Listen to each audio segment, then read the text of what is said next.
Shalom.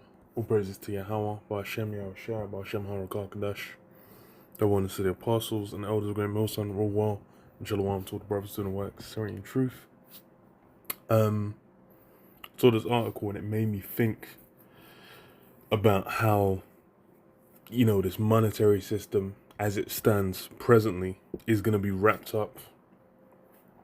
Because this title was just on AP News. The title is Department of Justice Sues Visa, alleges the card issuer monopolizes debit card markets. So yeah, the government basically in the U.S. suing one of the two biggest card payment takers. I think Visa and MasterCard make up the vast majority of the debit and credit card markets. And yeah, they've essentially got a monopoly. Because I remember I did a video in Japan. There was Visa, MasterCard basically stopped taking payments from certain they basically came together to stop taking payments from certain websites, and then that basically put them on the back foot, because the vast majority of people were expecting to be able to just take payments in a straightforward way. And then when you can't, and then even with PayPal as well, has done similar things in the past where it will just be okay, we're going to stop you being able to use PayPal. And then when you get cut from Visa, MasterCard, PayPal, you have to use alternative methods, which they exist, but they're also more difficult. And then even with those methods, a lot of them Visa can kind of get around. People would have to do I believe top up certain kinds of top up cards, or crypto. Crypto's a big way people kind of get around it.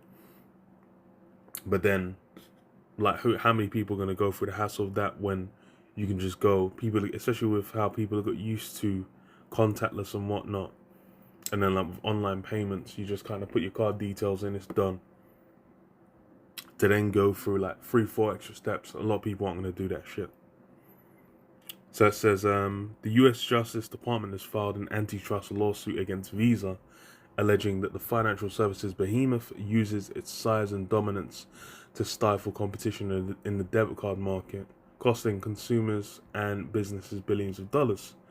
The complaint filed Tuesday says San Francisco-based Visa penalizes merchants and banks who don't use Visa's own payment processing technology to process debit transactions. Even though alternatives exist, Visa earns an incremental fee from every transactional process on its network. According to the DOJ's complaint, 60% of debit transactions in the US run on Visa's debit network. So yeah, that's even more than I was thinking. But yeah, 60%.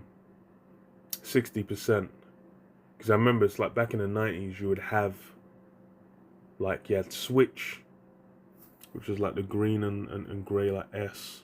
You had Maestro, MasterCard, or you still have Amex, but then American Express is more business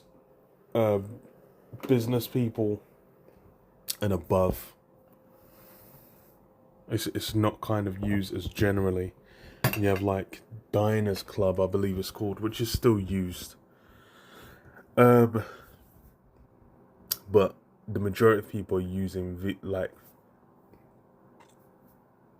Visa or MasterCard. So I said, yeah, allowing to charge over $7 billion in fees. And then with this, it then, especially with it being the government suing them, I just think about folding over into the MOTB, because it'll be something where they could just say look, we're gonna take this from private to something owned by the public, something run by the government, and then switch up well, adjust the system and kind of pave the way for it to then just be put onto, the beast system, onto the MOTB. Because the just people would, especially in businesses and whatnot, where they're being charged, they might be paying like 5, 10, 15p. Well, I guess it'll be cents in the US per certain payments, and then the government will say, okay, we'll minimize that down. People would cheer for that alone. People say like, oh, we'll end up paying less. It will be seen as something that's done with a righteous justification. But then with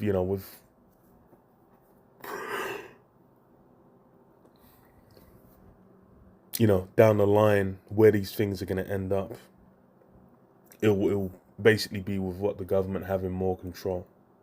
But people will cheer for it at the moment anyway, because they think they're saving in the short term.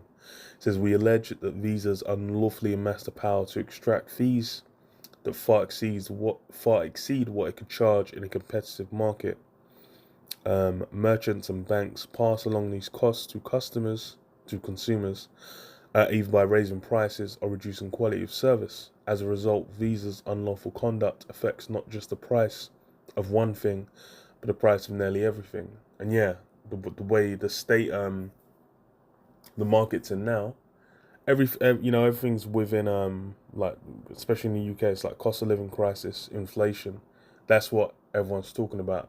What has everyone drawn into like presidential debates, or checking for like when Keir Starmer goes and speaks on what's going to happen with the economy, is because the money's fucked up right now. The money's got people jacked up. People are paying like hella for their mortgage. They're paying like whop on food, petrol, bills, like the fucking water bill. You're paying an arm and a leg, and then sewage is coming through in certain parts of the UK. Fucking hell. But yeah, these are things where something like Visa having what they're charging reduced sounds great. Even in related coverage, Visa's fiscal third quarter profits rise 9% as payments become increasingly digital. And yeah, I think it goes into it as well.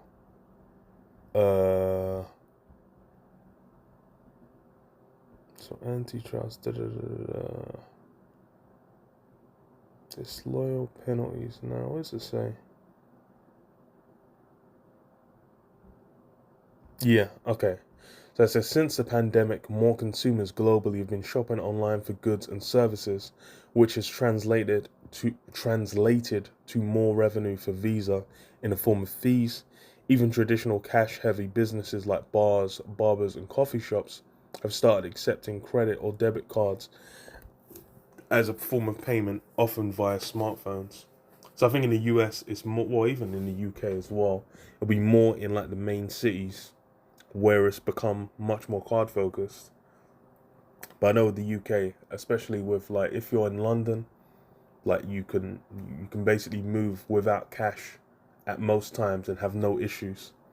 I think with the States, because it's bigger and more spread out, and then you have varying levels of how things are developed.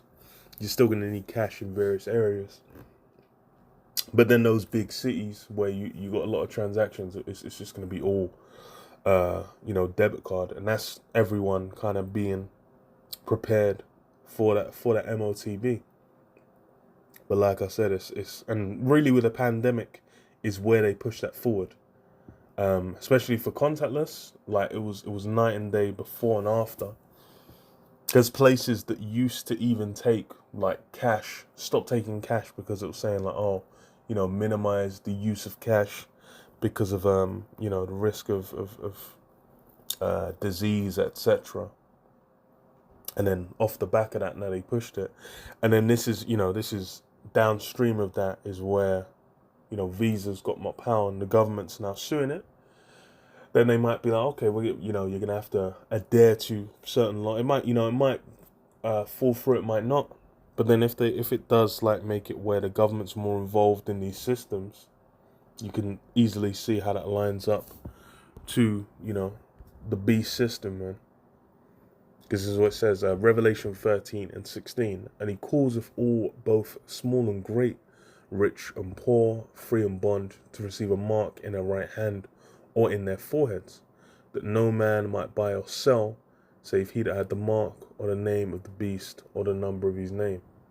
So yeah, it's going to be required, and it's basically going to be on a global scale, to where everyone's going to have to get with it, or you're not going to be able to utilize the system.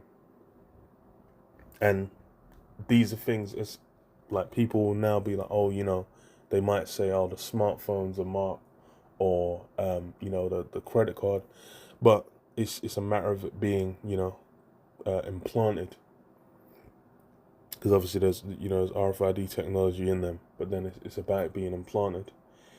And with that layer of things, that's where it's like, yo, you gonna mess with it or not.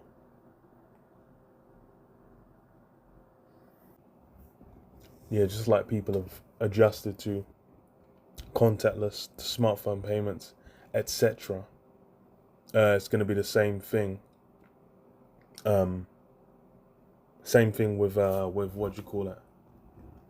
Going to that mark. Most people are just seeing it because it's again with like Neuralink, and with the general mindset that's been put onto the general public. People are looking at things like, oh, it's just eventually we're just gonna have to merge with technology, or eventually it's gonna get to the point where it's like, what was thingy saying?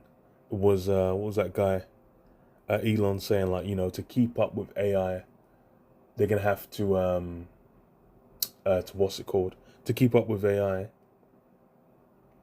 you're gonna have to merge with technology, to maintain, like, your brain running fast enough and blah blah blah. That's people will buy into those things, or they'll just think like, oh, this is gonna be cool, to then just jump on those things. But is what that's how these things are gonna go, and a lot of people are gonna take it. They're gonna deal with it, because they're going to be drawn in, man. They're going to be enticed. 2nd Ezra 16 and 17, it says, woe is me, who will deliver me in those days? The beginning of sorrows and great mournings, the beginning of famine and great death, the beginning of wars, and the powers shall stand in fear, the beginning of evils. What shall I do when these evils shall come? Behold, famine and plague, tribulation and anguish are sent as scourges for amendment. And yeah, woe is me, what will I do in those days? And that's really the mindset you should be having with these events to come. But then really for us, it's we're, fortifying ourselves, in the spirit. That's why, we abound in the prophecies and the scriptures, because that's basically cluing us up to where we're then able to be like, okay, we're aware of what's to come, and then we're praying for and hoping for, that, to receive that covering when the time comes. But then what all these evils are gonna come was say, behold famine, behold famine and plague, tribulation and anguish are sent as scourges for amendment. But for all these things they shall not turn from their wickedness, nor be always mindful of the scourges. And Nineveh's a good example with Jonah, where they were mindful, when he arrived there for a time, but then at some point in the future they ceased to be mindful and then got judged. But then with the time now, no one's gonna be mindful of shit. No one's gonna turn back, and that's part of how this is orchestrated. That's part of how this is gonna play out, because that's how the Lord had it set up. For these, you know, well, was for all these things they shall not turn from their wickedness, nor be always mindful of the scourges. Behold, victuals shall be good so good cheap on earth, that they shall think themselves to be in good case, and even then shall evils grow up on the earth, sword, famine, and great confusion. And yeah, it's funny, like with especially with the pandemic, like when that happened, when the lockdown happened, and then money started just getting pumped from everywhere. Everyone was thinking like, yo, this is sick. You know, people were getting, what was it? In the US, it was like stim checks. Over here, it was like furlough. And then with that, people were thinking like, yo, everything's eased up.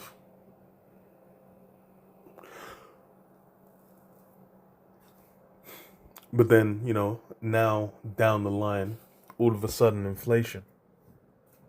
And it's funny that even like Visa's being pointed at as like a big culprit, which no, it has been. But then really it goes back to, you know, government policies where it's like if you throw that much money around, and because of how the monetary system's been set up, where inflation flows like this, and with the most of that money just like landing in within stocks, it's even with what do you call it, like stim checks and whatnot, that a lot of that just went straight into the what's it called, monetary system, there's a term, into the stock market. So, and then with that stock market, really making the people at the top of society rich. You know, the average Joe is getting a very small impact on their life from money going into there. But they thought, you know, people thought it was good.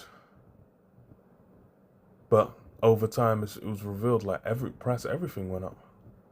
Fucking food was the top one, and then on top of that, with the Ukraine-Russia war, that jumped up food, and then since that shit ain't gone down, that has become the normal price of food, like. So yeah, people are all experiencing all kinds of hell. Luke 21:25, it says, "And there shall be signs in the sun and in the moon, and in the stars, upon the earth with distress of nations, and upon the earth with the earth distress of nations, with perplexity, the sea and the waves roaring." And yeah, that perplexity is that aporia, which goes out to aporia, I believe, which is, you know, the lack of resources, and that's where the pain's going to be. That's what's going to make everyone jump into that new system. Because right now, people are being drained from every angle of all resources. Hell on earth. Men's hearts failing them for fear and for looking after those things which are coming on the earth, for the powers of heaven shall be shaken. And then shall they see the Son of Man coming in a cloud with power and great glory. And when these things begin to come to pass, then look up and lift up your heads, for your redemption draweth nigh. Yeah. That's why we see these signs. It's like, yo, because it's a blessing to us. We're saying like, yo, this place is done. And then with this place being done, the closer those prophecies come to passing, the closer we are to being out of this place. But yeah, I'll leave it there. Shalom. Shalom. Yahweh Shem Shah, Shem Kakadash.